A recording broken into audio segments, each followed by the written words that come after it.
guys, hey, I'm back. Did you miss me? My hair magically grew. That's crazy. Just kidding, I got new extensions, obviously. And it's not my Snapchat anymore, but I was gonna tell you a story yesterday. I didn't do it, so I'm doing it today.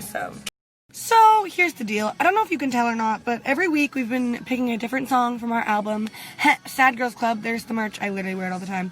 Anyway, we're picking a different song and telling a story from like our perspective of like how we relate to the song or like how the song was written or something like that. So this week we're talking about Boy in a Band.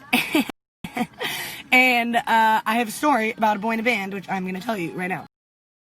Basically, I met this guy when I was 14. And when I was 14, I mean, most 14-year-olds are like this, but I did not have any boys. No boys liked me. I didn't know boys. I was like I wanted boys to like me. Like, I was like boys from afar, but no one ever really did. So one day, I met this guy, and he was like a singer. We were at like a festival thingy we were performing at. And he like plucked me from obscurity and just like talked to me and like got my number and was like super like aggressive. And I had never experienced that before. And he was like really good looking and like really charming and really nice. And I was like, wow, this is so cool. I was kind of scared at first because like he came on really strong and like it wasn't like a good sign. But still, I didn't care because I was obsessed with him, and it was fine. So anyway, we started talking on the phone, like, every night for, like, a month and a half, I want to say. Like, it was a long time. And the reason why we talked on the phone every night is because he lived, like, states away from me. Like, I lived in California, he lived far away. So we talked on the phone every night, like, we really liked each other. We were, like, a thing or whatever, and we would, like, subtweet each other and, like, just stuff that 14 and 15-year-olds do. And so, yeah, it went on for a while. He came to visit LA, which is where I lived at the time, and we went to Horror Nights, like the Universal Horror Nights, which is like a Halloween thing. And we went with my friend. I've told this story on YouTube before, but this is for everyone who doesn't know it. We went with my friend. And so I was like holding his hand at Horror Nights, because you know that's what you do, because you're like scared. And I look over, like 10, 20 minutes in, I want to say. And my friend who came with us is holding his other hand. And I was like, I was shook, to say the least.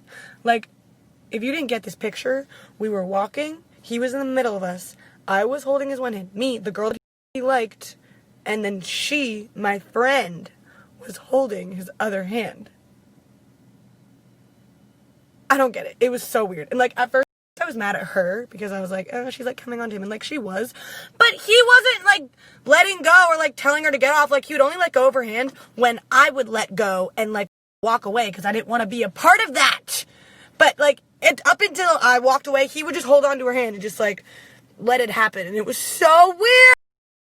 That went on for like the entire night. And we ended up just like leaving, and I kind of got mad at her over text, and I also kind of got mad at him, but I got more mad at her, but it was really his fault too. Like, I shouldn't have let him off so easy. But what I took away from that was like the first sign that he was like weird. Like, who does that? Like, that was very strange. So, believe it or not, it ended up being that he liked like 3 girls at the same time that he liked me. Like, he talked to them and like talked to them on the phone and like flirted with them and like was subtweeting all of us at the same time. We didn't even know. And like, I'm friends with like 2 of the girls who he was kind of like talking to, actually 3 of them. And so it was like, I don't know, it was just a crazy situation. It was the last thing that I expected because I liked him so much. Like, I really thought that he only liked me, but he didn't. And it was just so yeah, that was my only experience with a guy in like the music industry, and now I haven't gone back. Like, I just can't do that anymore. Yeah, so that was my boy in a band story. I know he wasn't actually in a band at the time, but like, he was a singer, and like, he's in a band now, so like, it counts, you know. That's why we say in the song, never fall for a boy in a band.